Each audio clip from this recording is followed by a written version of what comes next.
आपण सर्वांनी आरतीचा मान दिलेला आहे। आपल्याला याच ठिकाणी आम्हाला हा जो मान दिला त्याच्याबद्दल मी आपला शिवप्रतिष्ठान आणि लोणीकर पोलीस स्टेशनच्या वतीने आपल्या सर्वांचा मी प्रथम आपल्या ग्रामस्थांचा आणि या प्रतिष्ठान मंडळाच्या पदाधिकारी कार्यकर्त्यांचा सर्वांचा आभारी आहे। आपल्याला विजयादशमी दसरा निमित्त सर्वांना हार्दिक हार्दिक शुभेच्छा देतो। आपण या ठिकाणी मला आरतीचा मान दिल्याबद्दल मी पुन्हा एकदा आपल्या सर्वांचा आभारी आहे। धन्यवाद। जय हिंद, जय महाराष्ट्र।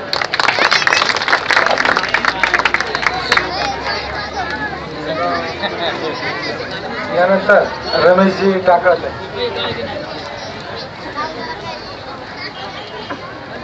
विजयादशमी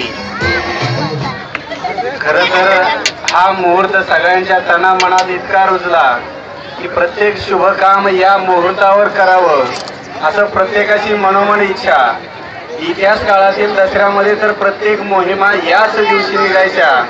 मागील वर्षी विजयादशमीच्या शुभेच्छा देताना मी तुम्हाला विषय सांगितला। महाभारतामध्ये विराटाच्या गाया पळवण्यासाठी जेव्हा कौरवांची फौज आली आणि अज्ञातवासात असलेल्या अर्जुनानं ती फौज जशीच्या तशी पळवून लावली।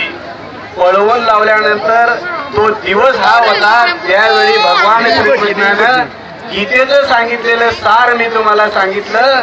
श्रीकृष्णानं अर्जुनाला सांगितलं, अरे अर्जुना, तू या कौरवांना हातची संधी सोडून दिली, याच ठिकाणी संपवलं असतं तर पुढचं युद्ध टळलं असतं।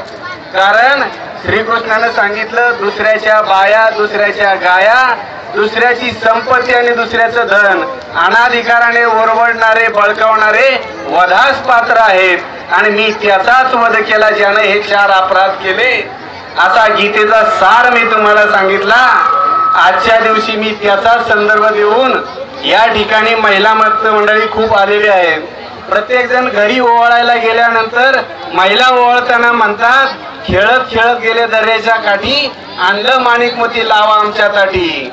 4500 वर्षापूर्वी ऋषीमुनी पाराशर यानं सांगितलं होतं की घट बसवावेत, देवीची आराधना करावी। घट बसवताना जे 9 प्रकारचं धान्य घटामध्ये घातलं जातं, पूर्वीच्या काळचा पर्जन्यमान हा सगळा विषय पाहता मातीमध्ये जे 9 प्रकारचं धान्य काढलं गेलं जातं त्याची उगवण क्षमता, जर्मिनेशन तपासण्याची पद्धत त्यावेळी ऋषीमुनींनी शेतकऱ्यांना सांगितली।